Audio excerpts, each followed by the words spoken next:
안녕하세요. 안나입니다. 2017년 2월 14일이었어요. 한국에서 TV를 보고 있던 시청자들 눈앞에 갑자기 빨간 글씨로 속보, 북한 김정남 말레이시아에서 피살, 통일부 살해된 인물 김정남으로 확실시 된다. 우리나라는 발칵 뒤집혔죠. 이날 사람들이 하루 종일 이 얘기만 했어요. 직장에서, 학교에서 북한 이제 어떻게 되는 거지? 김정남은 어떻게 죽었을까? 난리가 났어요. 먼저 그 유명한 김정남이 살해된 장면을 한번 볼게요. 다들 여러 번 보셨을 거예요. 2017년 2월 13일 월요일이었습니다. 김정남이 공항으로 들어왔어요. 바쁘기로 유명한 말레이시아의 쿠알라룸푸르 공항이고요. 이날도 사람들이 바글바글 했어요. 김정남은 혼자서 검은색 백팩을 메고 터미널 한가운데로 저벅저벅 걸어 들어옵니다. 출발하는 터미널이었어요. 그런데 갑자기 한 여자가 김정남 앞에 나타나서 얼굴에 뭔 짓을 해요. 뭘 바르는 것처럼 보여요. 그리곤 단 몇 초 만에 이번엔 또 다른 여성이 김정남 뒤로 와서 얼굴에 뭘 뿌리는 건지 때리는 건지 뭔가 분탕질을 합니다. 이후에 이 여자 둘은 아무렇지도 않게 사라졌어요. 김정남은 안내데스크에 있던 공항 직원의 도움으로 공항에 있던 의료센터로 이송이 됐는데요. 그는 큰 병원으로 가는 구급차 안에서 사망했어요. 얼굴에 뭔가 이 습격을 받고서 불과 30분 만에 벌어진 일이었습니다. 처음에 의료진들은 이 사람이 누군지 어떻게 알았겠어요? 그냥 웬 아저씨, 배불뚝이 아저씨가 쓰러졌다. 심장마비인가? 왜 죽었는지도 모르고 의문이었죠. 지병이 있나? 돌연사인가? 곧 김정남의 신원은 밝혀졌고요. 사흘 뒤에 이 김정남 얼굴에 습격했던 그 여자 2명이 긴급 체포됩니다. 각각 다른 장소에서. 놀랍게도 이들은 외국인이었어요. 말레이시아 사람들이 아니라 한 명은 인도네시아, 한 명은 베트남. 경찰들은 수갑 채우면서 당신 살해 혐의로 체포합니다. 변호사 부를 수 있고 우비권 행사 가능합니다. 이렇게 얘기를 하는데 이 여성들이 공통적으로 얘기하는 게 뭐냐면요. 에? 제가요? 제가 사람을 죽였다고요? 혹시 이것도 몰래카메라예요? 자, 여기까지는 여러분들 대부분 알고 계시는 내용이에요. 아무리 정치나 사건에 관심이 없다고 해도 이 정도는 다 아실 거예요. 김정은의 형, 김정남이 살해됐다. 공항에서 뭔 일이 있었다. 그렇지만 분명 또 댓글로 야, 이 안나야, 왜 내가 아는 사건 가지고 왔냐? 이런 분들이 계실 텐데 알고 있어요. 하지만 오늘 이야기는요. 이 암살 사건 배경에 어떤 일이 있었는지 진짜 파고들면 파고들수록 충격적이거든요. 대표적으론 김정남이 왜 살해되었는지, 그가 공항에서 메고 있던 그 백팩, 검은색 백팩 안에는 뭐가 들었는지, 왜 하필 말레이시아에서 이런 일이 생겼는지, 부검은 또 어떻게 됐는지, 무엇보다 이 여자 2명, 어려 보이는데 어쩌다가 살인마가 됐는지. 여러분들이 뉴스에서 보신 게 다가 아니에요. 이게 내가 알고 있던 이야기가 맞나 싶을 정도로 다양한 이벤트가 연쇄적으로 빵빵 터집니다. 참고로 오늘 사건은요. 제가 조사하다가 왜 이렇게 내용이 다를까? 기사마다 조금씩 다르더라고요. 가장 공신력 있는 뉴스나 기사를 참고했다는 점 알고 계시면 좋을 것 같습니다. 그럼 이 영화 같은 이야기 시작해 볼게요. 말레이시아는요, 정말 특이하게도 이 2개의 큰 덩어리로 분리가 돼 있어요. 말레이시아 반도랑 보르네오 섬. 김정남이 살해된 수도 쿠알라룸푸르는 말레이시아 반도에 있고요.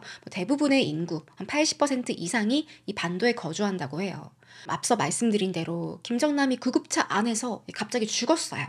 의료진들은 이 사람이 누군지 어떻게 알겠어요? 얼굴 보고서 이 사람은 그 노스코리아의 3대 세습을 이어갈 뻔했던 그 김정남 아니야? 이런 사람은 없겠죠.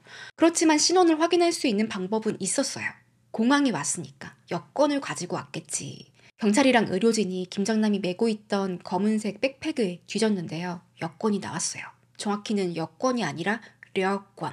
노스코리아라고 적혀있는 북한 여권이었고요. 한글로 조선민주주의 인민공화국 적혀 있었습니다. 여권에는 1970년 6월 10일 평양 출생, 이름은 김정남이 아니라 김철이라고 적혀 있었어요. 일단 말레이시아 경찰들은 이 여권에서부터 조금 불길하다. 이 사람 정체가 뭐지? 왜냐면 해외에서 이 북한 여권을 가지고 있는 사람을 몇 명이나 볼 수 있겠어요? 아무나 받을 수 있는 여권이 아닌데 이 여권을 발급받는 사람이다?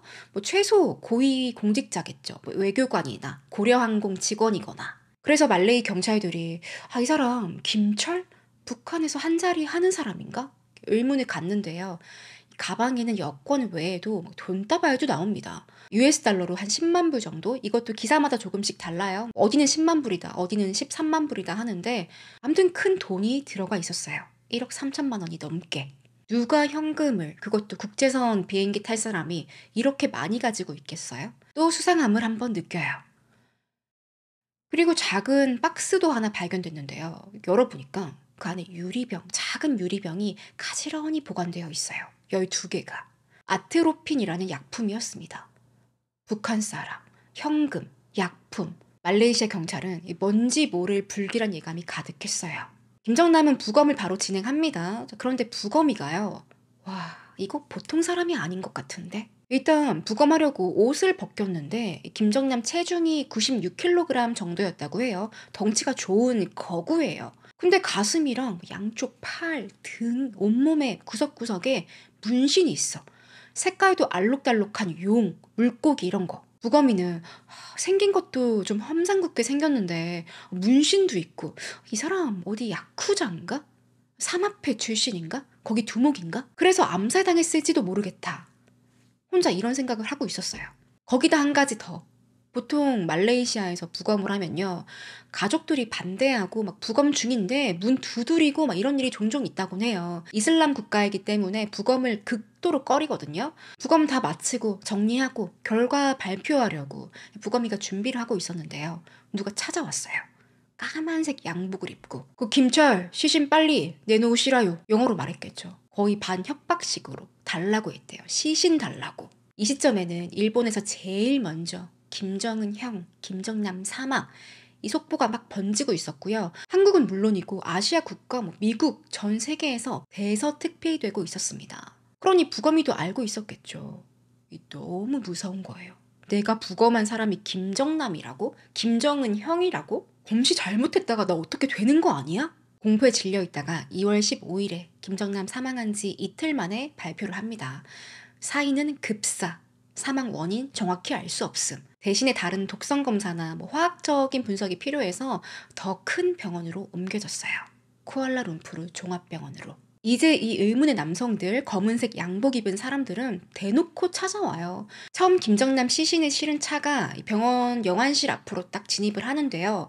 갑자기 검은색 제규어 승용차 3대가 이 구급차를 끼 가로막았어요. 차 번호판은 외교관이라고 적혀 있고 인공기도 하나씩 걸려 있고요. 북한 외교관들이었죠. 차에서는 검은 양복을 입은 남자들이 우르르 내리더니 이 병원 관계자를 찾아옵니다. 무섭죠. 왠지 총도 하나 가지고 있을 것 같고. 남자들은 거 시신 빨리 내놓으쇼. 하지만 병원에서 거절했어요. 우리 부검 진행해야 합니다. 물러서시죠. 북한 외교관은 그 부검 어디서 합니까? 우리가 부검하는 거 참관하겠습니다. 병원에선 다시 안 됩니다. 당신들 경찰도 아니고 물러서세요. 결국 병원이랑 이 북한 외교관들이 몸싸움까지 벌이는데요. 경찰이 제지하고 병원 문 잠그고 나서야 이들이 물러났어요. 근데 여기서 끝이 아니에요. 이날 밤에 한밤중에 몰래 누군가 이 검시센터에 침입을 한 거예요. 다행히 보안이 좀 잘 돼 있었어요. 삐용삐용삐용 경보음이 울리고 경비랑 경찰들까지 바로 집결을 하는데요. 침입자는 누군지 밝혀지지 않았지만 김정남 시신을 노린 것으로 보였어요. 진짜 안 된다는데 병원에서 안 된다고 말했는데 끝까지 끈질기게 나중에 시신을 훔치려고 한 거예요. 이게 정말 말이 안 통하는 집단이죠. 원하는 대로 협상이 안 돼? 그럼 일단 훔치고 보자. 좀 진상이죠. 아무튼 우여곡절 끝에 김정남의 정밀 부검까지 마칩니다. 2월 22일에 병원에서 발표를 했어요. 김정남의 사인은 VX 중독입니다. 눈, 혈액, 소변, 그가 입고 있던 옷까지 가방 여기저기서 VX라는 독성 물질이 발견됐어요. 그리고 유력한 용의자는 공항에서 김정남 얼굴에 막 뭔가를 발랐던 그 여자 2명이다. 당시 부검 결과가 나왔을 때 이미 이 여자 2명은 체포가 돼 있었거든요. 신문을 받고 있었어요. 한편 북한은요. 부검 결과 발표한 그날 동시에 쿠알라룸푸르에 있는 북한 대사관에 모여서 기자회견을 합니다. 김정남은 심장마비로 사망했습니다. 시신도 없는데 무슨 근거로 이렇게 얘기하는 거지? 그럼 먼저 이 VX라는 물질이 뭔지 알아볼게요. 처음에 이 김정남 사건 막 나왔을 때 손에 바른 거 저거 탄저균 아니야? 저 가루야? 뭐야? 의문이 많았거든요. 결론부터 말씀드리면 아주 위험한 독성 물질입니다. 그냥 사람 죽이는 독약이에요. 영어로는 venomous agent X라고 하는데요. 독성 물질 X라는 뜻이에요. 이 VX는 냄새가 전혀 없고요. 맛도 무맛이래요. 무취, 무미. 근데 맛은 어떻게 알게 됐지? 이거 먹으면 바로 죽는데 막 먹고 나서 그거 무슨 맛이야? 이거 무맛입니다. 그런 건 아니고요. 이 화학적으로 맛이 있는지 없는지 테스트하는 뭐 방법이 있다고 해요. 색깔은 황갈색에 약간 투명한 보리차 색깔이랑 비슷하고요. 저는 이게 가루라고 생각했거든요. 근데 액체더라고요. 언뜻 보면 엔진 오일이랑 비슷하대요. 점도도 그렇고 미끌미끌 거리는 게 아마 일반인들이 보면 이게 엔진 오일인가? 구분하기 어렵다고 합니다. VX가 얼마나 위험하냐면요. 1950년대에 영국에서 처음 개발이 되었는데요. 감이 오시죠? 무시무시한 화학 무기였어요. 전쟁에서 퍼뜨리려고. 나중에 영국은 물론이고 미국, 러시아, 전 세계에서 암암리에 생산이 되는데요. 그 양이 기하급수적으로 늘었어요. 아니, 이런 거 만약에 하늘에서 비행기로 막 뿌린다고 생각해 보세요. 거의 지구 종말 아니에요? VX는 단 10mg만, 요만큼만 몸에 흡수가 돼도 바로 그냥 사망한다고 합니다. 특히 눈, 코, 입, 체액이 분비되는 곳, 바로 몸 안으로 들어갈 수 있죠? 그럼 아주 치명적이래요. 일단 VX가 우리 몸속으로 들어온다? 그럼 바로 근육이랑 이 뇌 사이에 있는 신경신호를 끊어버린대요. 이 말은 근육을 못 쓰는 거죠. 그냥 몸이 그대로 굳는다고 합니다. 또 이 신호가 천천히 서서히 온대요. 갑자기 들어갔다고 해서 막 이렇게 되는 게 아니라 한 1초, 2초, 20초 점점점 시간이 갈수록 서서히 몸에서 반응이 오는데 그래서 김정남도 처음에는 잘 걷다가 점점 30초, 1분, 2분 지날수록 다리를 절고 손가락도 못 움직이고요. 눈꺼풀도 막 무거워졌다가 호흡도 안 돼. 그러다 심장박동까지 멈추는 거죠. 이게 실제로는 어떤 느낌이냐면요. 내 체중이 한 몇천 킬로그램으로 늘어난 것 같아요. 몸이 무거워지고 마치 몇 톤짜리 트럭이 나를 위해서 이렇게 짓누르고 있는 느낌? 그런 고통이라고 합니다. 정말 끔찍하죠. 우리 보통 많이 알고 계시는 독성 물질 중에 죽음의 가스, 살인가스 유명하죠. 그것보다 한 100배는 강한 독성 물질이래요. 문제는 아까도 말씀드렸지만 이 무시무시한 화학 물질을 전 세계에서 너도 나도 생산하기 시작하니까 영국이 개발했어? 그럼 미국도 만들어야지. 미국이 가지고 있다? 러시아도 만들어야지. 추정컨대 세계에서 3만 톤 정도 생산이 됐고요. 아까 10mg으로 사람 죽는다 그랬죠? 3천억 명을 살해할 수 있는 양입니다. 전 세계 인구가 80억이에요. 이거 잘못 퍼지면 난리 나는 거죠. 그래서 유엔에서 야 이거 그냥 놔두면 큰일 난다. 1993년도에 전 세계 VX 생산 금지, 사용하거나 보유하는 것도 금지 협약을 합니다. 당시 미국이 4,400톤을 생산했거든요. 어마어마하죠. 이거 어떻게 처리할 건지 계획을 세우는데요. 이 VX를 미사일에 핵탄두처럼 보관하고 있었어요. 어디에 쏘려고 한 건지 모르겠지만 되게 무섭게 생겼더라고요. 이걸 다 중화해서 자연 원소 상태로 되돌리거나 일부는 플로리다 앞바다에 쓰레기 태우는 섬이 있대요. 거기서 다 태웠다고 합니다. 소각장에서. 그렇게 2022년에 마지막으로 우리는 VX 다 처분하고 공식적으로 없습니다. 발표를 했어요. 러시아도 2017년에 우리도 이미 없습니다. 발표를 했는데 진짜 없을까요? 그럼 북한은 어떨까요? 북한이야. 북한은 어디 유엔말 듣는 나라가 아니죠. 응? 내 알바 아님? VX를 무자비로 생산을 하고요. 추정컨대 최대 5,000톤까지 보유하고 있을 것이다. 심지어 지금도 만들고 있는 것으로 알려져 있어요. 왜 이렇게 많이 만드는지 모르겠지만 아무튼 이 무시무시한 VX가 김정남 몸에서 발견이 됐어요. 여기저기 군데군데. 처음에 말레이시아 경찰은 김철이라는 북한 사람이구나 이렇게 알고 있었어요. 바로 북한 대사관에 연락을 하는데요. 대사관에서는 김철이요? 우리나라 공무원입니다. 사망했다고요? 아이고 안 됐네. 그 시신부터 빨리 돌려주시오. 근데 말레이시아 정부는 북한 고위 공직자들, 외교관들 리스트를 다 관리하고 있었거든요. 근데 그 리스트에는 김철이라는 사람이 없었어요. 너무 의심스러우니까 말레이 정부는 한국이랑 일본에 요청을 합니다. 말레이시아에서 김철이라는 사람이 죽었는데 신원을 좀 확인하고 싶다. 도와달라. 그리고 다음날 일본에서 가장 먼저 특보가 뜬 거예요.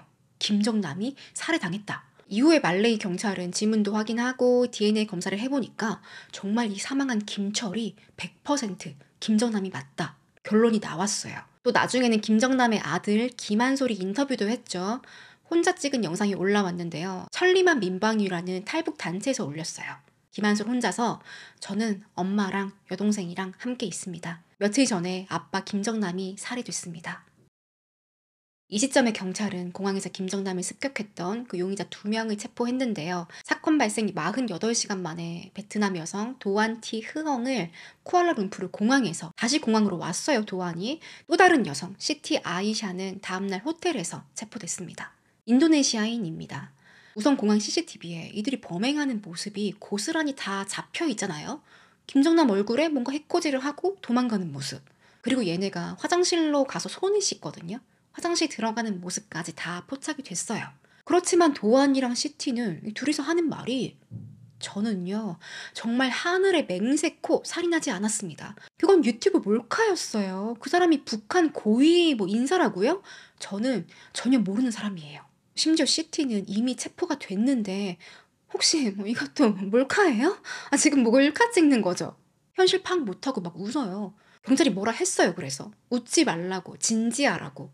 그럼 이 여성 2명은 이 도안이랑 시티는 어쩌다가 이런 일에 연루가 된 것일까요? 시티 아이샤는 1992년생이고요. 인도네시아 출신입니다. 인구가 한 500명 정도 사는 랑카 서머에서 태어났어요. 여기는 진짜 자연 그대로 다 막 논이고 밭이고 바나나 나무로 둘러싸인 마을이고요. 야생 물소들이 강에서 놀고 있는 그런 곳이에요. 평화로운 자연을 가지고 있는 마을이지만 이 시티 집은 정말 찢어지게 가난했습니다. 집에서 인터넷은 물론이고 전기, 수돗물도 없고요. 화장실은 그 마을 공용 화장실. 사람들 다 같이 쓰는 거. 샤워라는 개념은 아예 없어요. 어쩌다 엄마랑 개울가에 빨래하러 같이 가면 거기서 어푸어푸 수영하고 놀다가 돌아오면 그게 샤워지. 시티는 어릴 때 장작 줍고 귀뚜라미 잡아서 숯에 구워 먹는 그런 자연인처럼 자랐고요. 10살 때는 부모님 따라서 장에 나가서 향신료 파는 일을 도왔다고 합니다. 이 시골 마을에는 초등학교가 딱 하나 있었어요. 이슬람 학교. 참고로 인도네시아는 세계 최대의 이슬람 국가예요. 이 학교는 테러 단체에서 후원해주는 찐 이슬람 학교였어요. 시티는 종교 신념도 강했고 공부도 잘했어요. 특히 수학을 잘했다고 합니다. 그렇지만 초등학교 6학년을 졸업하고 이제 중학교를 가야 하는데 이 마을에 중학교가 없어요. 중학교, 고등학교는 없어요. 학교 가려면 저기 시내로 가야 하는데 형편이 안 되는 거죠. 결국 학교를 그만두고 부모님이 장사하는 거, 장에 가서 이제 일하시는 거 도우면서 지내다가 이제 시티는 현타가 온 거예요. 맨날 시장에 나가서 물건 팔고 귀뚜라미 잡아먹고 이렇게 지낼 수 없다. 엄마 아빠 우리 이래가지고 다 죽어요. 나라도 시내 가서 돈 벌어 올게요. 14살짜리 여자아이가 가난이 싫어서 가족들 굶어 죽을 것 같아서 인도네시아의 수도 자카르타로 떠납니다. 여러분 한국에서 14살짜리 중학생 애가 갑자기 독립을 하겠대요. 상상할 수 없는 일 아니에요? 심지어 엄청 옛날도 아니에요. 92년생이니까.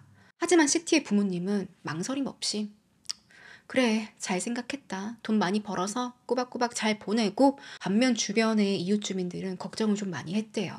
도시로 가면 이슬람 안 믿는 사람들도 엄청 많아. 그 사람들 다 이상하게 생기고 위험해. 항상 항시 조심해야 돼. 알았지? 시티는 기대 반 걱정 반. 워낙 우물한 개구리로 살아서 이 마을을 떠나본 적이 없어요. 집 주변이 다 논이랑 바나나 밭이었는데 바깥에 뭐가 있는지 가본 적이 없어요. 여길 벗어나면 진짜 그 TV에서 봤던 그런 도시가 있을까? 항상 궁금했단 말이에요. 시티는 돈 많이 벌어보겠다. 꿈을 가지고 자카르타로 떠납니다. 자카르타에 도착한 시티는요, 한 봉제 공장에 취업을 했어요. 여기서 노동력 착취를 아주 제대로 당했어요. 이 공장은 여러분들 상상하시는 한국에 있는 그런 공장이 아니에요. 그냥 건물의 벽이 다 무너져 갖고 군데군데 폭탄 맞은 것처럼 구멍이 뚫려 있는데 구멍을 제대로 고치지도 않았어요. 대충 박스 같은 거 찢어서 발라놓고. 만약에 누가 여기서 담배꽁초라도 버리면 금방이라도 불에 화르륵 타버릴 것 같은. 게다가 날씨는 푹푹 찌는데 에어컨은 무슨 선풍기도 하나 없고 창문이 딱 하나 있었는데요. 창틀이 다 녹이 슬어가지고 환기 역할을 아예 못하는 그런 창문이었어요. 더 경악스러운 건요. 근무 시간에 사장이 바깥에서 문을 잠궈요. 그리고 어디론가 가버린대요. 계속 일하라고. 도망가지 말고 농땡이 피우지 말라고. 그러고 밤에 딱 퇴근할 때만 사장이 돌아와서 문을 열어준대. 이건 노동력 착취가 아니라 거의 인권 유린 아니에요? 불이라도 나면 어쩌려고. 아무튼 시티는 이 열악한 환경에서 땀을 뻘뻘 흘리면서 옷을 만드는데요. 이게 다 뭐였냐면은 나이키, 아디다스, 퓨마. 저 어릴 때 메이드 인 말레이시아 옷 많이 봤거든요.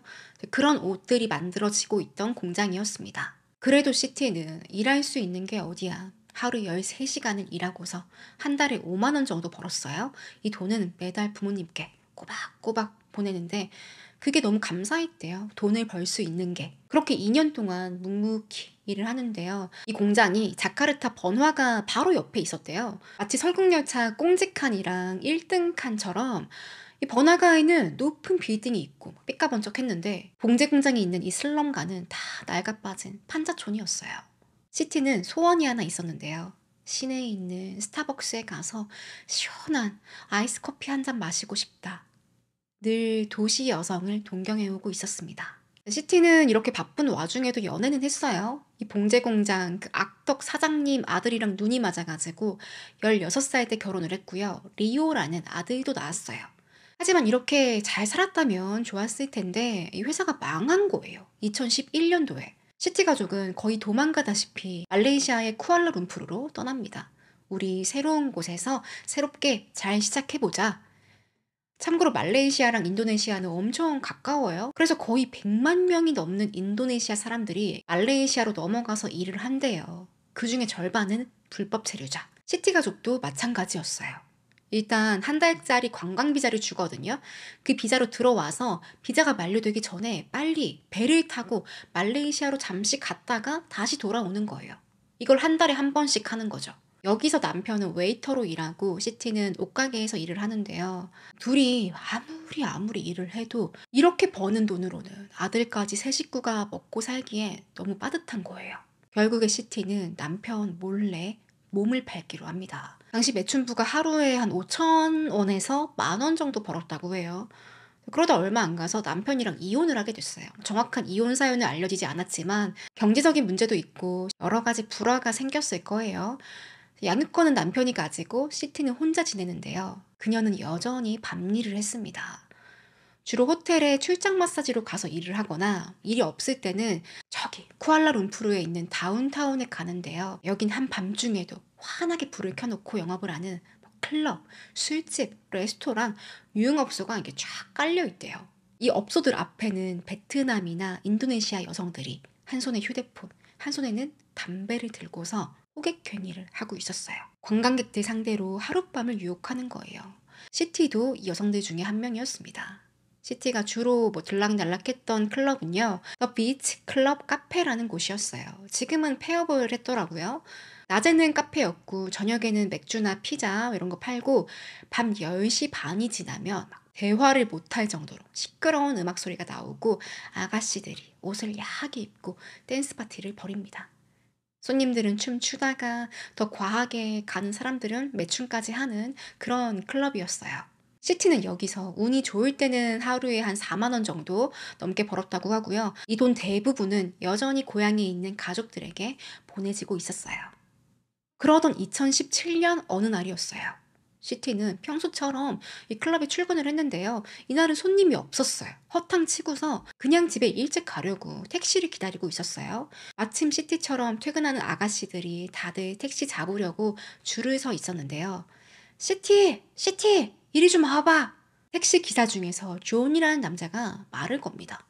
평소에 시티가 택시를 자주 타기도 했고 택시 기사들이 자기 승객들이랑 이 매춘부 연결해주고 중간에 소개비를 받는 그런 일도 흔했대요. 그래서 알고 있는 사이였어요. 존이랑 시티는. 존은 시티를 부르더니 시티 내가 일본 사람을 한 명 태웠는데 그 유튜브인가 뭔가 하는 사람이거든.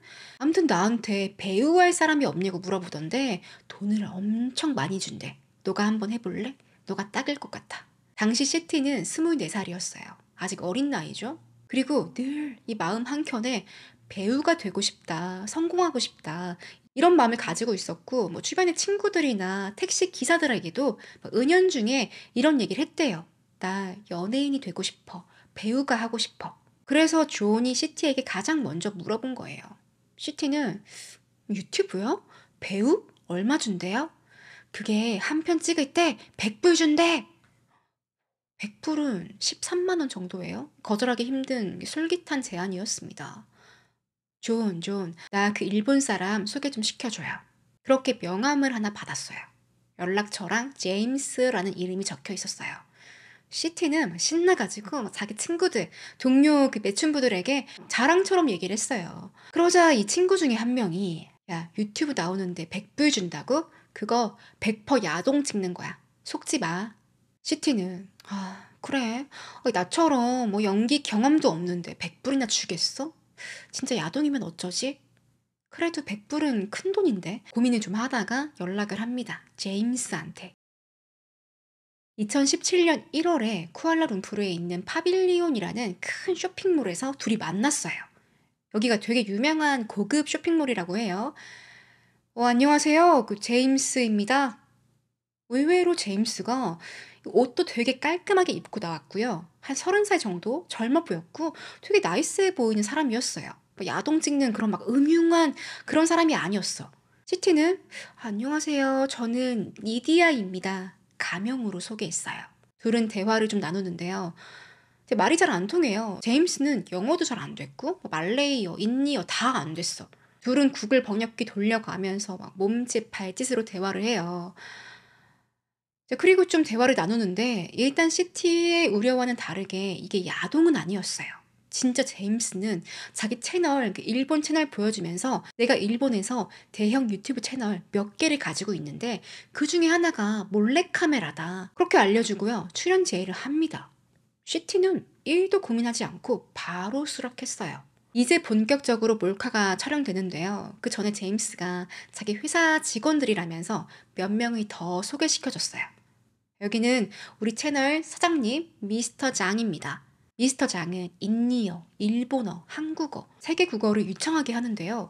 매너도 좋고 젠틀하고 되게 호감 가는 그런 인물이었어요. 거기다 카메라맨, 스태프들도 소개를 받는데 이재남, 오종길이라는 남성 둘이었습니다. 이제 시티는 오 멋있다. 제법 잘 나가는 유튜브 채널 느낌이 난다. 신나 있었죠. 본격적으로 몰카 촬영을 했어요. 혹시 여러분들 이런 몰카 보신 적 있어요? 쇼핑몰에서 에스컬레이터가 하나는 올라가고 하나는 내려오는데 예를 들면 어떤 사람이 이렇게 손잡이를 잡고 위로 쭉 올라가고 있는데 이 반대편에서 내려오는 사람이 갑자기 내 손을 터치하는 거예요. 이거 남자가 남자 손 터치하는 몰카도 있거든요. 아무튼 이런 걸 찍기도 하다가 아예 모르는 남자 얼굴에 베이비 오일을 막 잔뜩 바르고 도망가는 몰카를 찍어요. 점점 실전이랑 비슷하게 찍는 거죠. 그 몰카 대상은 항상 남자였고 제작진이 미리 골라뒀어요. 누가 봐도 순진해 보이는 화 안 될 것 같은 그런 남자들 골라서 저 사람한테 가서 얼굴에 바르고 도망가. 그럼 시티는 시키는 대로 가서 해코지 하고 도망가는 거죠. 이런 촬영을 할 때마다 정말로 시티는 하루에 100불을 받았어요. 현금으로. 완전 꿀이었지. 하지만 이 사람들, 제임스, 미스터 장, 또 카메라맨이랑 스태프들 다 북한 공작원이었습니다. 시티는 몰랐죠. 그냥 일본인인 줄 알았대요. 그리고 이 북한 공작원들은 일부러 시티에게 이런 정상적인 회사다라는 이미지를 주기 위해서 보여준 거예요. 카메라 장비랑 사무실이랑. 시티는 이제 신나서 이 기회를 발판으로 내가 배우가 될 수 있겠다. 잔뜩 기대하고 있었어요. 그렇지만 딱 하나 수상했던 점. 제임스가 며칠에 한 번씩 휴대폰 번호를 바꾸는 거예요. 통화할 때마다 번호가 바뀌어 있었어. 그런데 이것도 나중에 일이 터지고 이상했다 알아챈 거지 당시 시티는 전혀 몰랐다고 합니다. 이 사람들이 북한 사람들이라는 것도 몰랐고 내가 곧 이용당할 거다 몰랐대요. 하지만 이건 시티의 주장이에요. 이후에 시티는 몇 차례 더 몰카를 찍었어요. 그러다 2월 10일 이날은 시티의 25번째 생일을 이틀 앞둔 날이었어요. 처음으로 쿠알라룸푸르 공항에서 촬영을 했는데요. 손에 태닝 오일을 잔뜩 바르고 아시안 남성들 얼굴에 묻히고 도망가는 거. 왜 VX가 엔진 오일이랑 비슷하다 말씀드렸죠. 그래서 연습할 때 계속 태닝 오일, 베이비 오일 이런 걸 쓴 거예요. 일부러 익숙해지라고. 이날 제임스는 촬영을 마치고 시티 오늘 수고했어. 다음 촬영은 2월 13일이야. 곧 생일이지? 생일 축하해. 이건 보너스. 시티는 보너스까지 받고 신나서 친구들 다 초대해가지고 다운타운에 있는 하드락 카페에서 거하게 생일 파티를 엽니다. 오늘은 내가 쏜다. 나 이제 연예인 되면 돈 많이 벌 거야. 이렇게 시티는 얼마 뒤에 일어날 일은 상상도 못한 채 대스타가 될 거라는 그 즐거운 생각에 사로잡혀 있었어요. 그럼 체포된 또 다른 용의자 도안이 누군지 알아볼게요. 도안 티흐엉은 베트남 출신입니다. 1988년 5월생이고요. 사건 당시 29이었어요. 저는 도안이랑 시티랑 당연히 아는 사이라고 생각을 했거든요. 둘이 친구인가? 근데 아니었어. 전혀 모르는 사이였대요. 김정남이 죽을 때까지. 김정남이 죽을 때 그때 그냥 스쳐 지나간 사이였다고 합니다. 참고로 도안은 2016년도에 한국에 온 적이 있거든요. 공식적으로는 북한 공작원을 만나기 전이었어요. 이때 제주도에 놀러 왔는데 도안 옆에 또 다른 여자친구가 있었다고 해요. 일각에선 이 여자가 시티 아니었냐, 이미 둘이 알고 있는 사이고 같이 공모한 것 아니냐 이런 의혹이 있는데요. 밝혀진 건 없어요. 둘은 나중에도 초면이다, 우린 만난 적이 없었다 주장을 합니다. 도안 역시 시티처럼 시골 출신에 찢어지게 가난했어요. 엄마는 이 사건 있고 나서 김정남 죽고 나서 1년 뒤에 심장병으로 사망합니다. 그렇지만 도안은 나름 똑똑하고 공부도 잘했어요. 부모님은 어떻게든 도안 대학 한번 보내보려고 있는 돈 없는 돈 탈탈 털어서 도안을 하노이에 있는 한 대학교 약대에 입학을 시킵니다. 약대를 나왔는데도 어쩐지 취업이 잘 안 됐대요. 결국 맥주집에서 서버로 일하면서 지내는데 도안이 키가 조금 컸나 봐요. 손님들이 야, 넌 모델 해라. 너는 모델이 딱 어울려. 바람을 막 넣었어요. 도안은 솔깃? 그래 볼까? 이때부터 루비라는 가명으로 모델 활동을 하는데요. 생각보다 적성에 잘 맞는 거예요. 나 연예인이 돼야겠다. 연기 연습도 하고 노래도 준비해서 한 오디션 프로그램에 나갑니다. 슈퍼스타 K처럼 베트남에서 하는 방송이었어요. 하지만 출연한 지 20초 만에 예선 탈락. Nó không vào đâu hết.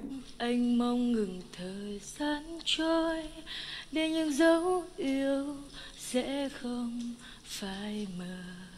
Ok, Nếu không hát ok. Chị nghe mấy câu là chị. 그렇게 좌절하고 어디로 가냐 매춘부가 됩니다.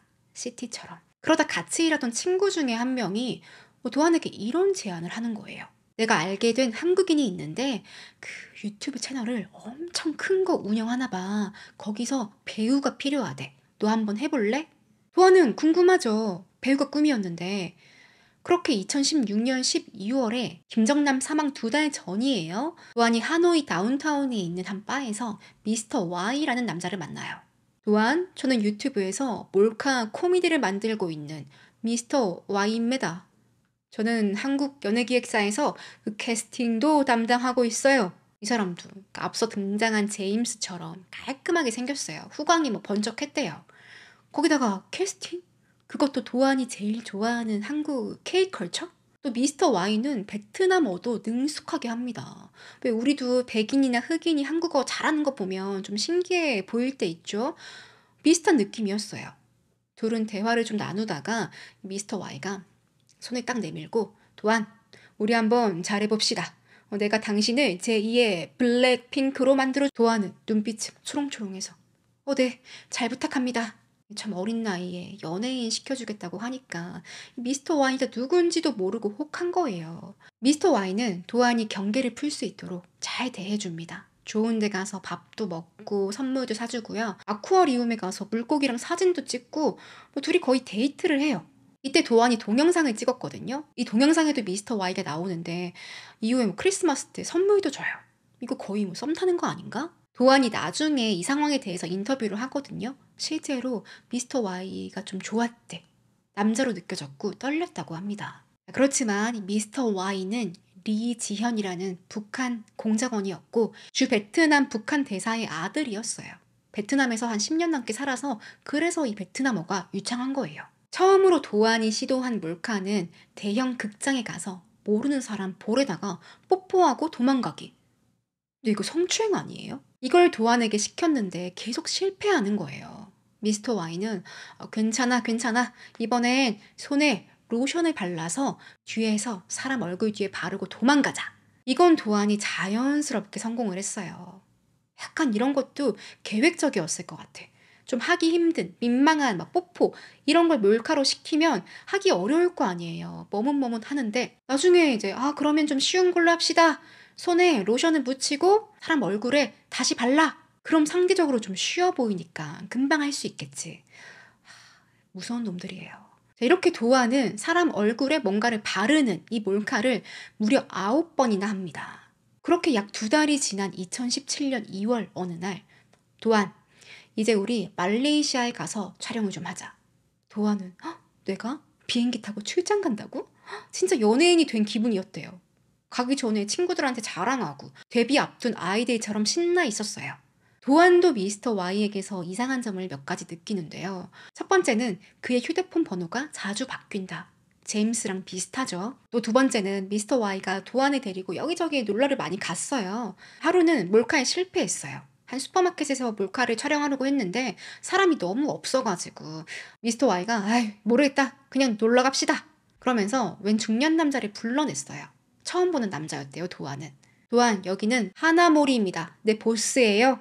그리고 다 같이 노래방을 가요. 이 사진 보이죠? 도안은 좋았죠. 일도 안 하고 노래방 가서 신나게 놀고 안 그래도 미스터 Y에게 약간의 감정을 느끼고 있었는데 이렇게 셋이 좋은 음식 먹고 술 마시고 노래방에서 2시간 동안 잔뜩 놀다가 이후엔 좀 배가 고팠는지 노래방 바로 근처에 있는 한식당을 갔어요. 번쩍번쩍 파란색 네온 사인이 있는 한국 글씨가 적혀있는 식당이었습니다. 도안은 여기 한국 레스토랑이구나 들어갔는데 근데 뭔가 분위기가 이상했대요. 식당 이름이 평양관인 거예요. 도안은 케이팝 엄청 좋아했거든요. 한국 느낌을 잘 아는데 평양관? 좀 이상한데? 또 식당 안에 들어가니까 무대가 있어. 노래방 기계도 있고 밥을 먹는데 갑자기 막 한복 입은 사람들이 나와서 막 춤을 춰요. 알고 보니 북한 식당이었던 거지. 뭐지? 그런데 도안은 즐거운 시간을 보냅니다. 이때까지만 해도 몰랐다고 하는데 근데 도안이 제주도도 다녀왔는데 정말 이 북한 식당에 온 사람들을 보고서 뭔가 이상함을 못 느꼈을까요? 적어도 미스터 Y가 북한 사람인가? 이런 의심은 들지 않았을까요? 하지만 도안은 계속해서 몰랐다. 미스터 Y는 한국 연예 기획사 캐스팅 담당자인 줄 알았고 하나모리도 그의 보스인 줄 알았다. 미스터 Y는 리지현이라는 주 베트남 북한 대사의 아들이었고요. 하나모리는 리제남 또 다른 북한 공작원이었습니다. 자, 이렇게 도안 역시 시티와 비슷한 경로로 이 어마무시한 김정남 암살 사건에 가담하게 된 거예요. 그리고 얼마 뒤에 이들은 정말 유명인이 됐어요. 전 세계 방방곳곳 얘네들 얼굴, 나이, 이름 다 도배가 됐죠. 드디어 D-Day 2017년 2월 13일이었고요. 오늘 몰카 촬영 장소는 쿠알라룸푸르 공항이었습니다. 이번엔 말레이시아에서 시티랑 함께 일했던 제임스 있죠. 그의 보스인 미스터 장이 현장에 나왔어요. 제2터미널 카페로 들어가는데요. 여긴 이미 약속하고 나와 있던 시티가 앉아 있었어요. 여느 때처럼 오늘도 재미난 거 찍겠다. 시티랑 미스터 장은 커피 2잔을 주문을 하고 같이 마시고 있는데 이날은 웬일인지 미스터 장이 휴대폰을 삼각대에 올려놓고 같이 커피 마시는 모습을 찍더래요. 브이로그처럼. 시티는 별 의심 없이 이것도 콘텐츠인가 보다 했어요. 미스터 장은 시티, 오늘도 평소처럼 촬영하면 돼.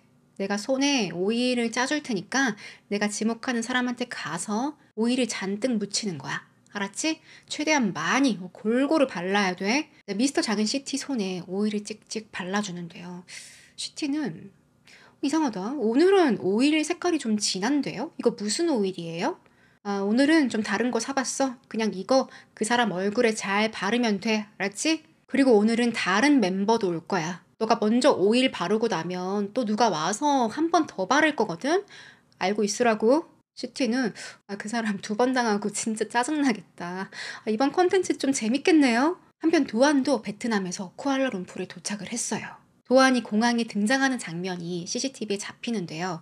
이때 웬 남성 한 명이랑 같이 걸어 들어옵니다. 이 남자는 모자를 푹 눌러 쓰고 있고요. 이후에 도안도 끈적한 오일을 손에 발랐어요.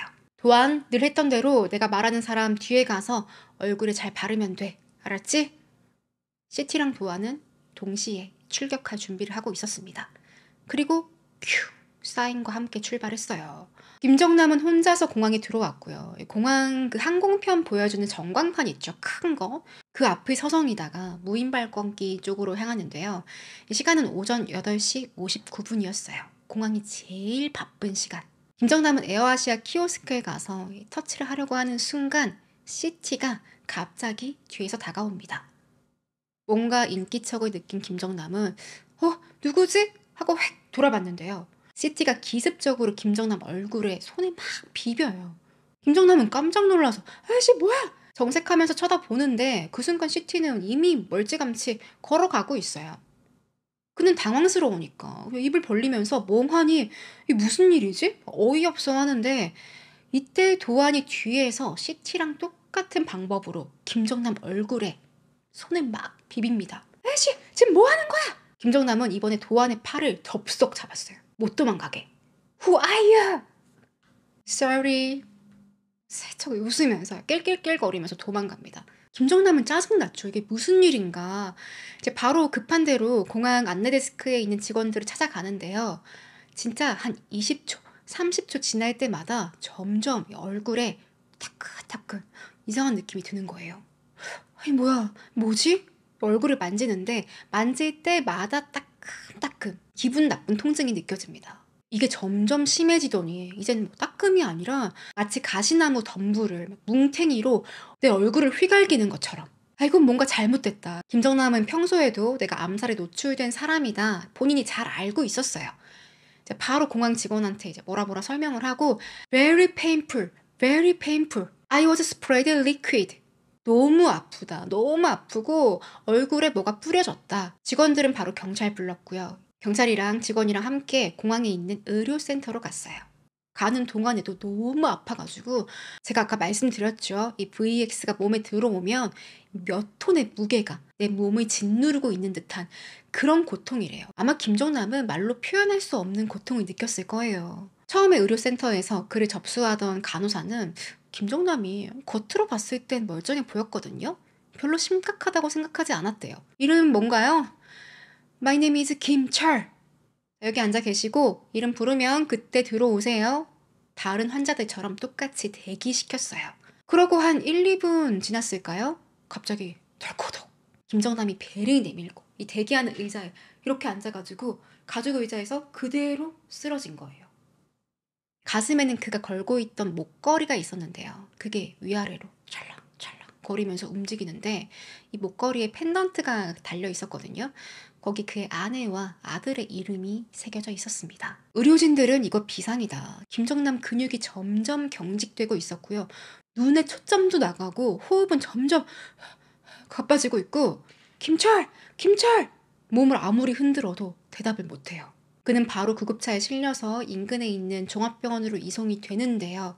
차 안에서 그의 심장박동이 삐 심정지 상태가 됩니다. 이게 그날 있었던 일이에요. 일단 말레이 경찰은 VX라는 그 물질이 김정남을 죽였다. 여기까지는 이제 알게 됐어요. 부검을 통해서. 그럼 왜 하필 2명이 있을까? 그냥 CT랑 도안 둘 중에 한 명이 가서 얼굴에 바르면 되지 않나? 왜 2명이었지? 혹시 첫 번째 시도를 했는데 실패할까봐. 그래서 안전빵으로 도안을 준비한 건가? 그리고 또 의문이 VX가 그렇게 위험한 물질인데 그럼 CT랑 도안은 왜 멀쩡하지? 손에 발랐단 말이에요. 그 비밀은 북한에서 이 VX라는 물질을 분리시켰어요. 2개의 액체로. VX1, VX2. 그래서 CT 손에는 VX1이 있었고 도안 손바닥에는 VX2가 있었습니다. 그리고 이 2 물질이 합쳐졌을 때 완전한 VX가 되는 거예요. 시티랑 도안 둘이서 번갈아 가면서 김정남 얼굴을 만졌으니까 김정남 얼굴 위에서 이게 합체가 된 거예요. 그럼 시티는 제일 먼저 김정남의 맨 얼굴에 발랐으니까 위험하지 않았어요. 그럼 도안은? 도안은 시티 다음에 가서 발랐는데 김정남 얼굴에서 이렇게 할 때 그 두 물질이 합체가 됐단 말이에요. 운이 되게 좋았던 거래요. 잘못하면 도안도 죽을 수 있었던 거죠. VX는 사람 몸속으로 흡수가 돼야지 몸과 반응을 하거든요. 하지만 사람 손바닥이 이게 좀 두껍잖아요. 이 피부 중에서도 손바닥, 발바닥 이런 데는 다 두꺼워가지고 바로 이 피부 속으로 스며들지 않는다고 합니다. 시간이 조금 걸리겠죠. 도안은 손을 빨리 씻었기 때문에 그 사이에 이 물질이 안으로 침투하지 않았던 거예요. 나중에 도안이 인터뷰에서 말하는데요. 이날 이 VX 물질의 색깔이 평소와 다르게 너무 이상했대. 평소에는 베이비 오일 투명한 그런 거였는데 너무 색깔이 이상해서 당시 도안이 깨끗한 흰색 옷을 입고 있었거든요. 그래서 옷에 묻을까봐 일부러 빨리 가서 손을 씻은 거래요. 심지어 미스터 Y나 제임스는 이 둘한테 손을 씻어라 그런 말도 안 했대요. 도안은 물어봤었대. 이거 하고 나서 나중에 손 씻어도 돼요? 근데 미스터 Y가 뭐 알아서 하라우. 도안 죽을 수도 있는데 그런 건 문제되지 않았던 거지. 도안은 다행히 손을 비누로 빡빡 씻었기 때문에 다행히 목숨을 건졌습니다. 만약에 눈에 팔이라도 붙어서 막 눈을 비볐어요, 도안이. 그러면 김정남처럼 죽었겠죠. 그럼 김정남은 평소에 누가 날 노린다, 내가 암살당할지 모른다 이런 사실을 몰랐을까요? VX라는 물질도 몰랐을까요? 제가 앞서 설명드린 것 중에 김정남 백팩에서 나온 아트로핀 기억하시죠? 약품 12개가 담겨있다고 했었죠? 이거 다름 아닌 VX 해독제예요. VX 공격받고 나서 바로 투여하면 해독이 된대요. 그러니까 김정남은 이미 누가 나를 VX로 죽일지 모른다 알고서 이 해독제를 12병이나 가지고 다닌 거예요. 평소에도 항상 들고 있었대요. 그럼 이걸 빨리 쓰지 왜 안 썼을까? 여기에는 여러 가지 추측이 있는데요.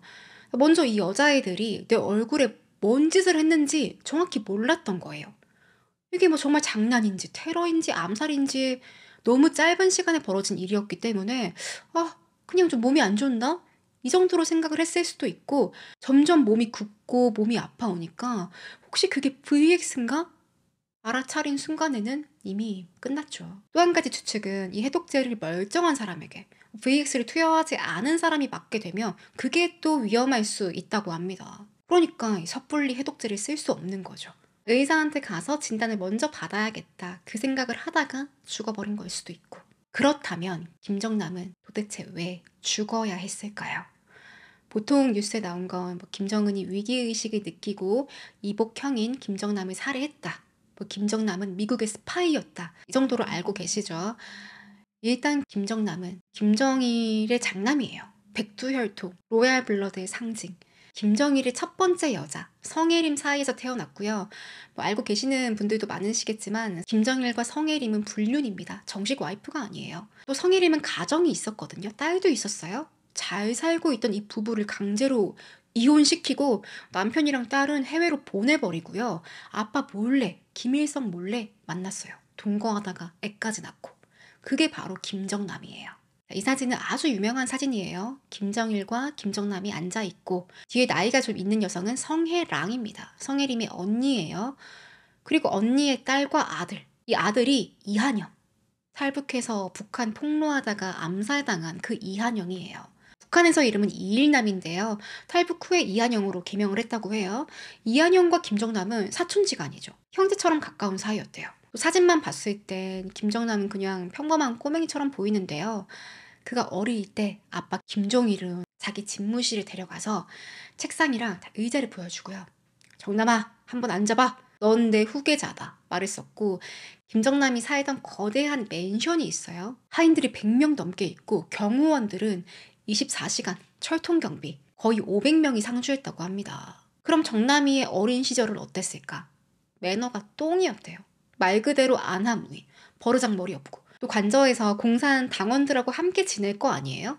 어린 게 반말을 찍찍하고 하고 싶은 거 다 했어요. 나이 지긋한 부관들도 김정남을 대장동지 부르면서 깍듯하게 대했다고 합니다. 김정남은 이 큰 맨션에서 평소에는 남한에서 하는 만화, 예능 다 봤고요. 북한에서 이 한국 방송 보면 공개 처형 당한다고 하죠. 김정남에게 그런 제약은 전혀 없었어요. 코미디, 가요 프로 다 보고 특히 이주일을 좋아했대요. 그래서 아빠 이번 생일에 그 이주일 좀 데려와. 내가 꼭 봐야겠어. 김정일은 아들 말이면 껌뻑 넘어갔는데 알라딘 지니처럼 말만 하면 다 들어줬거든요. 어이구 어이구 우리 아들 우쭈쭈 했는데 근데 이주일은 이거 어떡하지? 납치라도 해와야 되나? 고민을 하다가 참모들 불러서 긴급 회의를 합니다. 전국을 다 뒤져서 이주일과 똑같이 생긴 놈을 데려오라. 북한은 비상이었어요. 이거 못 데리고 오면 난리 나겠죠? 이날부터 정남이 생일까지 2주 동안 북한 관료들이 전국을 돌아다니면서 이잡듯이 이주일 닮은 꼴을 찾습니다. 그렇게 후보자 몇 명이 나왔어요. 히든싱어 후보자들처럼 한 5명 선발해서 일주일 동안 계속 이주일 비디오 보여주면서 훈련을 시키는 거예요. 그리고 이건 비밀리에. 북한 주민들은 나만 방송 못 보는데 김정일 아들이라고 막 나만 방송을 보여주면서 이주일 연습을 시켜.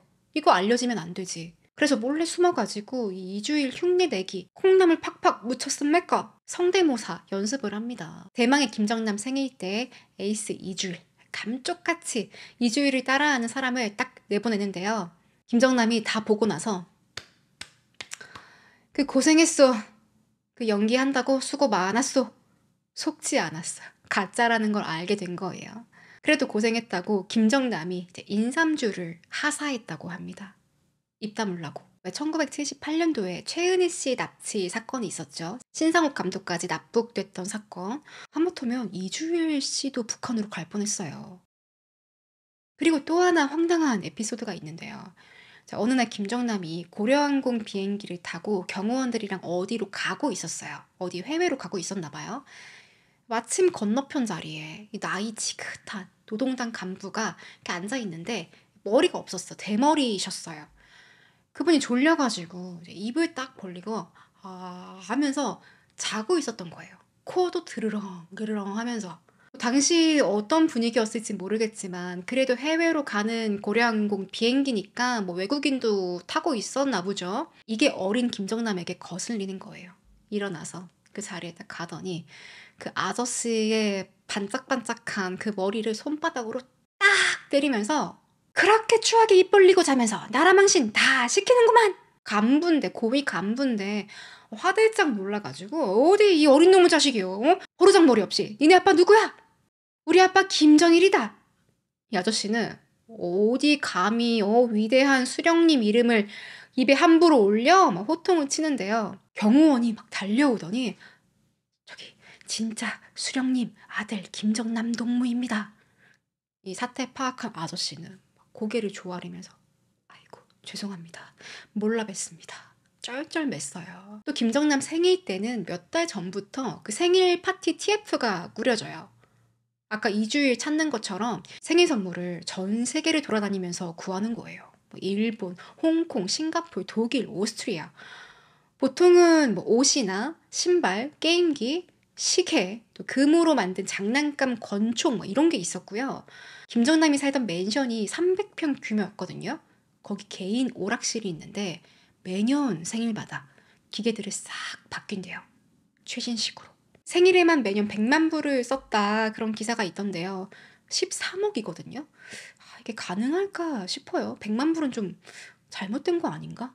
아무튼 기사에는 있어요. 100만 불이라고. 이 정도로 김정남은 김정일 눈에 넣어도 안 아픈 자식이었습니다. 아까 잠시 말씀드렸지만 성혜림은 동거녀였어요. 심지어 김정남이 어린 시절에 김일성이 그 존재를 몰랐어요. 아들이 있다는 존재를. 나중에 알고서 대노했지만 그래도 아들이라고 되게 좋아했다고 해요. 나중에 김정일은 정식으로 다른 여자와 결혼을 하는데요. 김영숙, 고영희, 김옥입니다. 그리고 고영희 사이에서 아들 둘, 딸 하나가 태어나는데 아들이 김정철, 김정은, 딸은 바로 김여정이에요. 그렇지만 비록 김정남이 정식 와이프가 아닌 동거녀의 아들이었지만 김정남이 다음 후계자가 된다. 이건 기정사실이었어요. 어릴 때부터 정해져 있었고 김정남이 24살 때 아버지가 북한 인민군 장군복을 선물로 주거든요. 이때부터 후계자 교육에 들어갔다고 추정을 합니다. 하지만 예상과 다르게 김정은이 세습을 이어가면서 이 김정남의 입지가 180도 바뀌었어요. 그는 살해당하기 전에 막 친구들한테 말하기를 내 동생 김정은이 날 죽이려고 해. 두려움에 떨고 있었고요. 한 번은 김정은에게 편지를 쓰기도 했어요. 제발 좀 살려달라고. 목숨을 구걸했어요. 이 편지가 정확히 어떤 내용인지 나중에 뒤에서 소개해 드릴게요. 그럼 김정남은 어떻게 갑자기 추락하게 된 걸까요?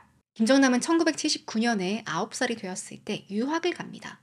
프랑스랑 러시아에서도 지냈고요. 대부분은 스위스 제네바 국제학교에서 프랑스어 공부를 했어요.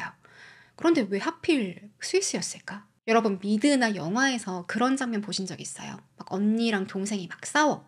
아니면 엄마랑 아빠가 싸우는데 중간에 낀 아이한테 너 누구 편이야? 엄마 편이야? 아빠 편이야? 이렇게 물어봐요. 그때 대답으로 I'm Switzerland 이런 표현이 있거든요. 이게 나는 이 편도 저 편도 아니다. 중립이다. 중립을 대표적으로 상징하는 단어가 스위스입니다. 어느 이념이나 국가 분쟁에 휘말리지 않고 항상 중립적인 위치 유지하고 또 개인 프라이버시를 중요하게 여기는 걸로도 알려져 있죠. 비밀은 철저히 보호해야 한다. 그래서 북한 지도층 자녀들이 스위스로 유학을 많이 갔어요. 김정은도 스위스에서 유학 생활을 했었죠. 하지만 김정남은 자기 신분을 계속 숨겼어요. 스위스는 물론이고 다른 나라 갈 때도 가짜 여권을 가지고 다닙니다. 김정남이 스위스에 있을 때 그는 한국에서 온 남한 유학생 친구들이랑 가까워지는데요. 이때부터 한국 예능 방송 다 챙겨보고 제대로 자본주의 문화에 대해서 알게 됐어요. 또 한국 문화에도 빠진 거죠. 그동안 북한에서 봤던 것들은 뭐야, 내가 우물한 개구리였잖아. 북한 건 뭔가 어딘가 모르게 촌스러워. 또 말투, 억양도 점점 서울 말투로 바꿨어요. 그게 친구들 영향이 컸다고 해요. 이렇게 김정남은 점점 자본주의에 눈을 뜨고 있었고 아, 북한이 뭔가 잘못된 방향으로 가고 있구나. 결정적으로 김정남이 유학에서 돌아왔는데 김정일이 눈치를 챈 거예요. 좀 대화를 해보니까 아, 얘가 좀 바뀌었네. 다른 생각을 하고 있구나. 무엇보다 원래 옛날 그 어린 시절 김정남은 버르장머리 없고 대머리 아저씨 머리를 딱 때리고 그런 아이였는데 그 강단이 사라진 거예요. 김정일은 고민을 합니다. 너가 과연 내 후계자로 적당할까? 그러다 김정남이 후계자에서 완전히 배제되는 사건이 하나 터지는데요. 2001년 5월이었어요. 한국은 어린이날이 있는 가정의 달이죠. 참고로 북한은 6월 1일이 어린이날이래요. 국제 아동절이라고 지었는데 이름은 아동들 위하는 것처럼 지어놨는데 평소에 밥이나 잘 주지. 당시 김정남은 결혼을 했습니다. 5월 1일에 김정남과 그의 아내 신정희 그리고 4살짜리 꼬마 김금솔이 일본으로 갔어요. 당시 가족들 사이에는 여자 한 명이 더 있었는데요. 이 여성을 두고 신정희의 사촌이다. 그런 얘기도 있고 아니다. 다른 부인이다. 셋째 부인이다. 이런 얘기가 있더라고요. 조금씩 달라요. 아무튼 이 가족이 막내 아들 김금솔을 위해서 손잡고 자본주의 상징 디즈니랜드로 여행을 떠납니다.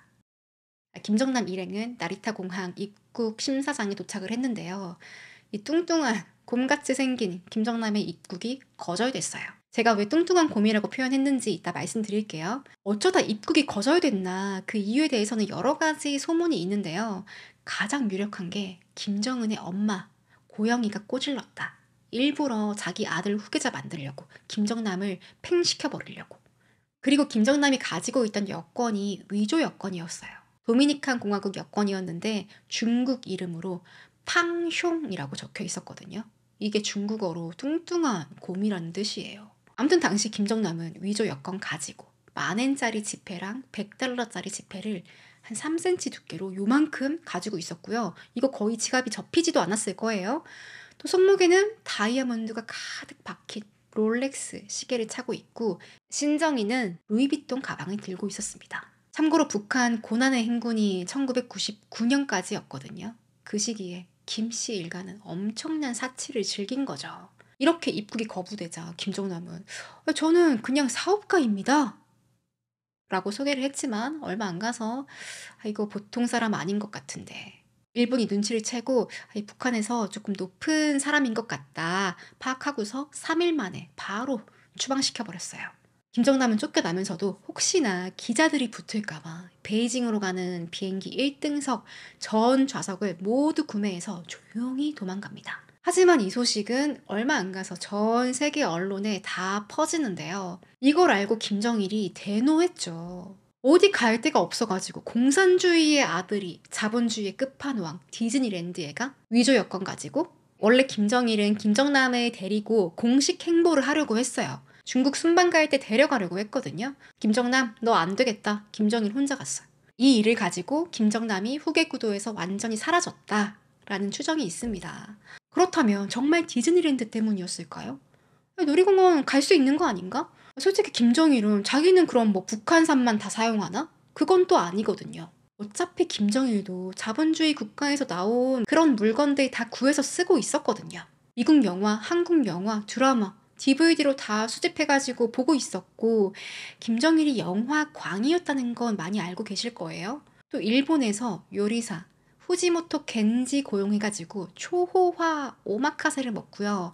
술은 꼬냑을 그렇게 좋아했대요. 매년 50만 불치, 7억 원 정도 헤네시 꼬냑을 쌓아두고 먹었어요. 혼자 먹냐? 절대 아니죠. 기쁨조 불러서 당 간부들이랑 다 같이 둘러앉아서 옷은 홀딱 벗고 더럽게 술게임을 벌입니다. 이때 술게임에서 이긴 사람들은요, 그 상품이 돈다발, 고급 향수, 시계, 외제차 이런 걸 받았고요. 진 사람에게는 기분이다. 자, 벌주로 이거 마셔. 2,600불짜리, 300만 원짜리 꼬냑을 원샷 하라고 시켰대요. 그렇게 정작 김정일 본인은 더럽게 즐기면서 아들이 디즈니랜드에 갔는데 놀라운 일은 아니었을 거예요. 그렇지만 김정일이 가장 빡치게 했던 게 뭐였냐면요. 김정남의 존재가 세상에 드러난 것. 원래 이 백두혈통 집안이 늘 베일에 쌓여 있거든요. 자식이 누군지 몇 살인지 웬만하면 공개 안 하고 미스터리하게 마치 신성한 존재인 것처럼 감추는데, 김정일의 장남 김정남이라는 이름이 전 세계적으로 알려졌고 그것도 위조 여권 만들어서 디즈니랜드에 가려고 했다. 망신스러웠던 거죠. 이 일로 더 이상 김정남은 김정일의 후계자 리스트에 없었습니다. 정남아, 너 그냥 해외에 가서 조용히 살아. 마카오로 보내버렸어요.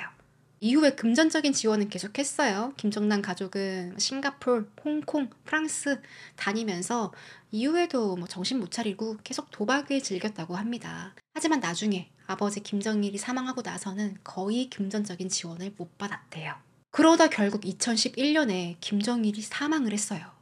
김정은은 친형 김정철까지 제치고 아버지의 자리를 딱 잡은 거지. 이때부터 북한에는 피바람이 불었어요. 국정원에 따르면 김정은 세습 이전부터 여러 차례 김정남을 살해하려는 시도가 있었다고 합니다. 거의 김정은에게는 형 김정남을 죽이는 게 숙명 같은 과제였어요. 왜 죽이려고 했을까요? 거슬렸기 때문에. 여러분, 북한에도 반정부 세력이 있어요. 탈북자들 중심으로 암암리에 활동을 하는데요. 이들이 김정남에게 계속 우리 망명정부의 지도자가 되어주시라요. 망명정부는 옛날 우리 상해 임시정부 그런 역할입니다. 이들이 계속 김정남을 찾아오는 거예요. 찾아와서 추대하려고 하고 우리가 손에 맞잡아야 합니다. 그리고 김정남은 일본 NHK랑 인터뷰도 했어요. 개인적으로 3대 세습을 반대합니다. 결국 2010년에 김정남에 대한 암살을 준비하는데요. 본격적으로. 원래 첫 번째 시도는 김정남을 교통사고로 위장시켜서 살해하려고 했는데 실패했어요. 또 2012년도에도 시도를 했는데 실패했어요. 2012년도는 당시에 북한에서 정말 많은 사람들의 목이 베이던 그런 시기였습니다. 김정남뿐만 아니라 그와 관련된 모든 일가 친척들 하나하나 다 숙청됐어요. 나중에 김정남은 너무 무서우니까 제발 이제 그만하라고 동생에게 편지를 쓰는데요. 그 제목이 뭔 줄 아세요? 존경하는 세자저하 전상석. 저와 제 가족에 대한 응징 명령을 취소해 주길 바랍니다. 저는 갈 곳도 없고 피할 곳도 없으며 벗어날 길은 스스로 목숨을 끊는 것밖에 없다는 걸 잘 알고 있습니다. 형이 동생에게 살려달라고 애원을 하는 거예요. 하지만 김정은은 비웃기라도 하듯이 장기간에 걸친 숙청 작업을 진행했어요. 당시 김정남의 측근에는 고모부 장성택도 있었어요. 장성택이 중간중간 몰래 김정남에게 돈을 갖다 주기도 했었대요. 김정은이 지원을 아예 안 해주니까. 그리고 그는 김정은 몰래 한국의 한 재단을 통해서 김정남과 장성택이 몰래 이메일을 주고받거든요. 그게 나중에 김정은에게 발각되기도 했습니다. 장성택 죽고 나서 나중에. 또 장성택은 중국에 방문했을 때 후진타오 주석을 만났는데요. 무슨 말을 했냐? 김정남을 리더로 바꾸고 싶습니다. 이런 발언을 했는데 이게 도청이 돼가지고 김정은 귀에 들어간 거예요. 저우융캉이라는 중국 고위 관료가 밀고 했어요. 결국 2013년 2월에 장성택은 반역죄로 숙청당합니다. 이 사진 유명하죠. 장성택 손에는 수갑이 채워져 있고요. 장성택은 한때 김정일의 후계를 이을지 모를 그 후계자 이름에도 오른 적이 있거든요. 최고위층이었는데 어떤 삶을 살았겠어요, 이 사람이. 정말 떵떵거리면서 이 당 간부로서의 입지가 탄탄했거든요. 근데 이 마지막 순간에 쫄병한테 목덜미 잡힌 채로 사형당합니다. 또 이 장소 있죠? 여기에는 김일성과 김정일의 초상화가 없어요. 보통은 북한 가정집에만 가도 어디 시골집을 가더라도 초상화가 2개 딱 있거든요. 근데 없어요. 이게 어떤 의미냐면 북한에서는 사람 취급도 하지 않는다. 그런 의미라고 합니다. 장성택에게는 정말 치욕적인 그런 날이 아니었을까. 이후에 그는 측근들이 다 보고 있는 곳에서 공개 처형을 당합니다. 참고로 이거 밀고 한 중국의 저우융캉 국가기밀누설죄로 종신형 선고받았어요. 이것 외에도 김정일의 4번째 부인 김옥도 숙청이 됐고 여기저기 해외에 도망가 있는 그런 간부들 쥐잡듯이 다 잡아가지고 죽여버립니다. 당시에 총 420명 넘게 사형당했어요. 그러니 김정남도 살해 위협을 느끼고 있었지만 요리조리 잘 피해 다니고 있었습니다. 2017년에 김정남은 말레이시아의 휴양지 랑카위 섬에 도착을 했는데요. 여기 있는 웨스틴 호텔에 체크인을 하고 누굴 만났어요. 의문의 남성을. 그와 2시간 정도 미팅을 하고 헤어졌는데 이 남성이 누군지 무슨 대화를 했는지 그건 정확하게 밝혀지지 않았지만 가장 유력한 주장은 한국계 미국인 CIA 요원이다. 김정남은 이번뿐만 아니라 가끔씩 CIA 요원들과 내통을 했다고 하고요. 지금 북한에서 무슨 일이 벌어지고 있는지 그 정세를 알려주고 기밀 누설하고 김정남의 입장에서는 미국을 뒤에 배후에 두고 조금 안전하게 지내고 싶었던 것도 있었고 또 돈 때문에 만난 것도 있대요.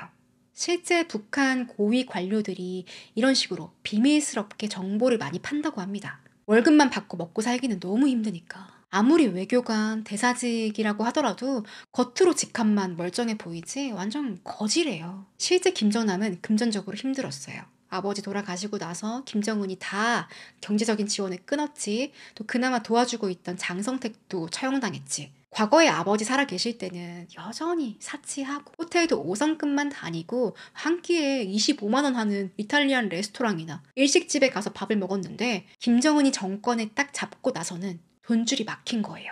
2012년도에는 마카오에 있는 고급 호텔 그랜드 라파에서 15,000불, 2천만 원 정도가 없어가지고 쫓겨나기도 합니다. 카드는 다 한도 초과되고 단골로 가던 레스토랑에도 더 이상 모습을 드러내지 않았어요. 그래서 일각에서는 김정남이 말레이시아에서 CIA 요원을 만났고 그가 미화로 한 10만 불 정도를 받았다. 원화로 한 13만 원. 그걸 백팩에 넣어서 들고 다니고 있었다. 그런 합리적인 의심을 하게 된 거죠. 뿐만 아니라 이 가방에는 노트북도 한 대 있었거든요. 근데 이 노트북에 백신 프로그램이 하나도 깔려있지 않더래요. 아니 김정남 같은 이런 거물급이 사용하는 노트북이면 여기저기서 해킹하려고 하지 않을까요? 한국, 미국, 러시아, 중국 득달같이 달려들어서 김정남이 어떤 이메일을 쓰는지 누구랑 대화하는지 캐려고 할 텐데 백신 프로그램이 안 깔려있다? 일부러 그랬나? 노트북에 있는 정보를 흘리고 금전적인 이득을 취하려고? 이런 추측들이 난무합니다. 이렇게 2017년도에 정말 본격적으로 북한 공작원 8명이 김정남 살해 지령을 받고서 작전을 시작했어요. 8명 중에 4명은 원래 말레이시아에 있던 공작원들이었고요. 나머지 4명은 북한에서 파견된 공작원들이었어요. 일단 이 작전의 중심에는 현광성이라는 북한 대사관, 말레이시아에 있는 북한 대사관에서 근무하는 외교관이 마스터마인드, 우두머리였고 이 외교의 뒤를 봐주는 역할을 합니다. 또 김우길은 고려항공 승무원으로 둔갑한 스파이였어요. 그는 공작원들의 불법 출입국을 도왔어요. 또 앞서 말씀드린 미스터 Y로 알려진 리지현은 베트남 대사관 아들이었죠. 리정철이라는 사람은 말레이에 1년 먼저 와서 이 현지 정보를 모두 다 입수하고 어떤 아이를 범행에 끌어들이면 좋겠다 이런 거 계획을 세운 사람이었습니다. 이 암살 사건의 단계를 다 계획했어요. 또 제임스로 알려진 리지우, 그리고 미스터 장, 홍송학, 또 도안이 북한 식당에서 만났던 하나모리로 알려진 리제남, 또 오종길이 캐스팅과 몰카를 담당합니다. 그럼 어떻게 이 범행 장소가 말레이시아가 됐을까? 원래 김정남은 마카오에 살았어요. 마카오는 중국이죠. 만약에 마카오에서 김정남을 살해한다? 중국이 북한의 형님 국가인데 외교적으로 난리가 날 거예요. 그래서 김정남이 다른 나라에 있을 때를 노린 거예요. 또 당시 김정남은 내가 언제 암살당할지 모른다 항상 경계하고 있었거든요. 그래서 일부러 여자를 이용하자. 암살과는 조금 거리가 멀어 보이는 젊은 여자, 평범해 보이는 어린 여자를 끌어들이자. 그러다 김정남이 말레이시아에 온다는 첩보를 접했는데 말레이시아가 정말 딱이었습니다. 북한 대사관도 있지, 또 말레이가 북한 공작원들이 활동을 많이 하는 지역이래요. 이렇게 이 공작원들은 미리 여자 2명, 시티와 도안을 섭외해두고 연습을 시켰어요. 또 하나, 범행 장소가 고민이었는데요. 대낮에 사람들이 많은 공항을 선택한 건 김정남의 경계를 풀기 위한 것도 있지만 일부러 이런 엄청난 암살 장면을 공개된 장소에서 보여준다?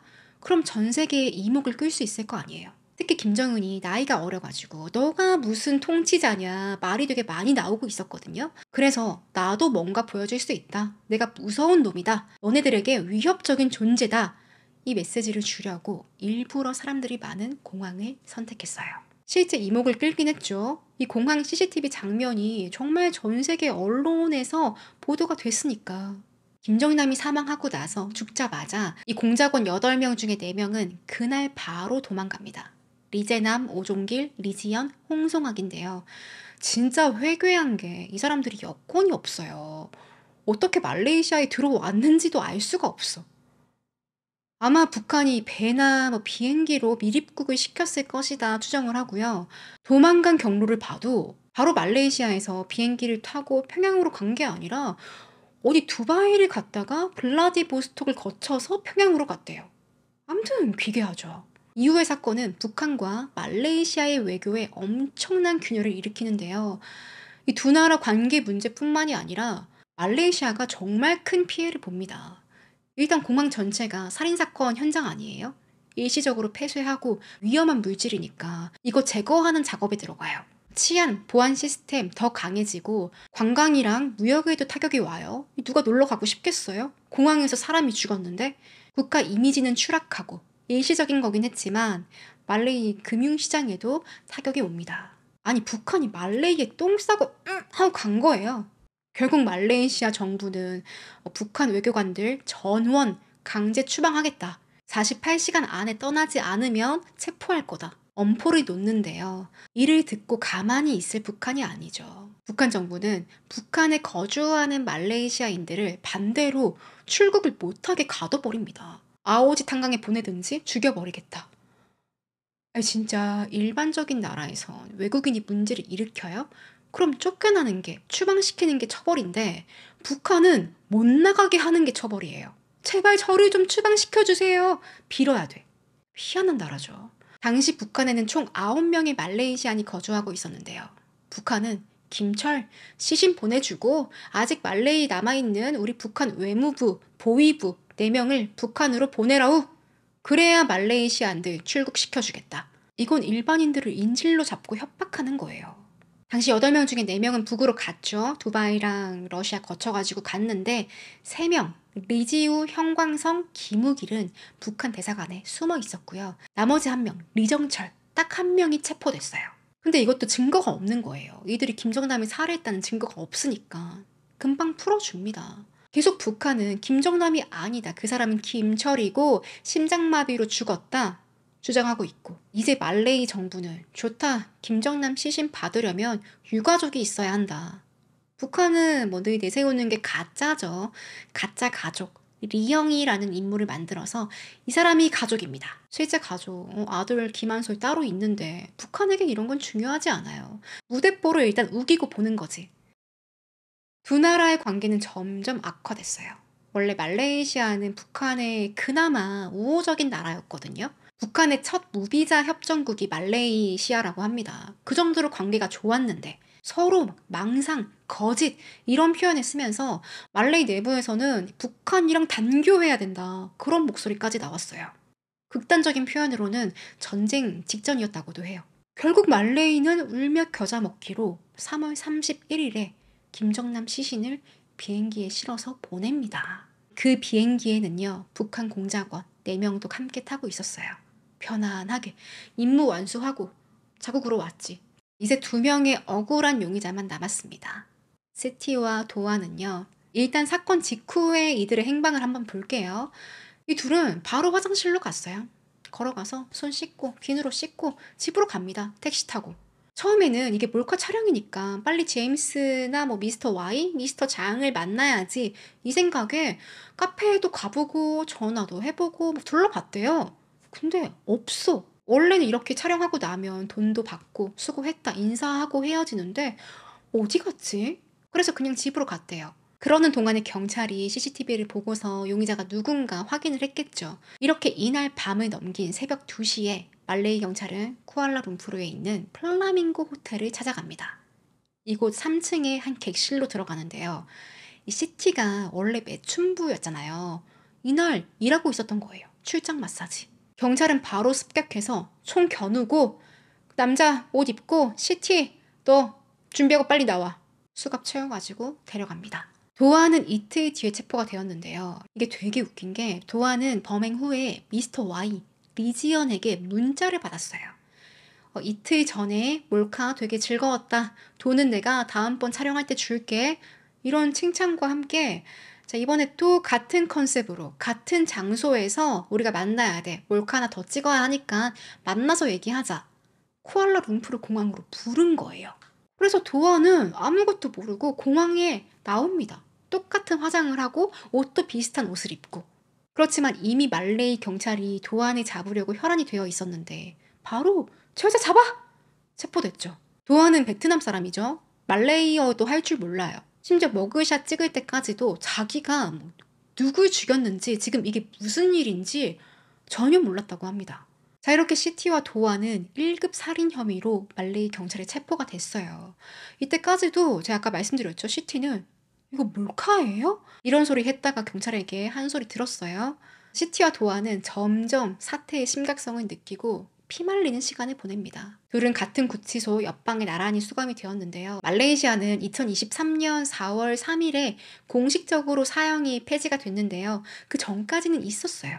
1급 살인 혐의다 사형받을 수 있거든요. 시티 부모님은 그 시골에서 청천벽력 같은 소리를 들었고요. 면회를 하고 싶다, 내 딸 보고 싶다 했는데 시티가 부끄럽다고 저 부모님을 볼 수가 없습니다. 거부했대요. 또 인도네시아 정부에서도 시티를 석방시키기 위해서 노력을 많이 하는데요. 시티가 처음으로 면회했던 사람이 말레이시아에 있는 인도네시아 대사였거든요. 대사가 와서 너가 지금 한 짓이 뭔 줄 아냐 신문을 보여주면서 김정남이라는 북한의 전 독재자 아들이었다. 이거 알고서 시티는 펑펑 울었대요. 너무 무서워서. 또 도안과 시티는 초반에 구치소에서 바로 옆방이 구금이 되어 있었는데요. 보통 공범이 있으면 일부러 옆에 둔다고도 해요. 둘이서 혹시 얘기하는 것 중에 단서가 나올 수도 있으니까. 하지만 도안과 시티는 실제로 거의 대화를 나누지 않습니다. 일단 대화가 안 됐대요. 도안은 베트남인이고 시티는 인도네시아 출신이니까 둘이서 그냥 뭐 How are you? 이 정도만 얘기했다고 해요. 말레이 경찰은 처음엔 당연히 시티와 도안이 북한 공작원과 가담을 했구나 라고 생각을 했는데 계속 보니까 이 얘네가 이용당하고 팽당했구나 이런 의심을 가지게 됩니다. 이렇게 이들이 체포되고 나서 장기간에 걸친 재판이 시작되었고요. 거의 2년 동안 구치소에 있으면서 지속적으로 청문회가 열렸어요. 검찰이 내세울 수 있는 증거는 니네들 손에 그 위험한 물질을 발랐다. 그걸 알고 있었기 때문에 황급하게 화장실로 가서 손을 씻은 거 아니냐. 이런 주장을 했고요. 시티와 도안 측 변호사는 아니다. 이 배후엔 북한 공작원들이 있다. 이들은 이용당했다. 무죄다. 라고 주장을 했지만 이미 배후에 있는 그 북한 공작원은 북한으로 돌아가 버렸는데 이 변호사의 주장을 뒷받침할 수가 없었습니다. 하지만 이건 외에도 얘네들은 무죄다라고 생각이 들었던 게 어떤 게 있었냐면요. 몰카 촬영한 뒤에 막 웃어요. 도안이랑 시티가. 정말 이게 심각한 범죄란 걸 알았으면 그럴 수 있었을까? 또 두 번째는 시티가 평소에 일기를 썼거든요. 기록하는 것들이 많이 있었는데 그동안 제임스와 이 몰카에 대해서 협의했던 내용들, 오늘은 무엇을 했고 어디에 갔고 얼마를 받았고 그런 일들이 적혀 있었는데 북한 공작원? 그들과 관련된 이야기는 없었습니다. 정말 일본 유튜브 채널, 몰카를 찍는 코미디 채널 이런 식으로 적혀 있었어요. 또 시티와 도안의 백그라운드 체크를 다 해봐도 평소에 둘은 진짜 배우가 되고 싶어서 오디션도 보고 친척들, 가족들에게 난 배우가 될 거야, 연예인이 될 거야 이런 소리를 했지 북한의 공작요원이 된다? 너무 거리가 먼 이야기였어요.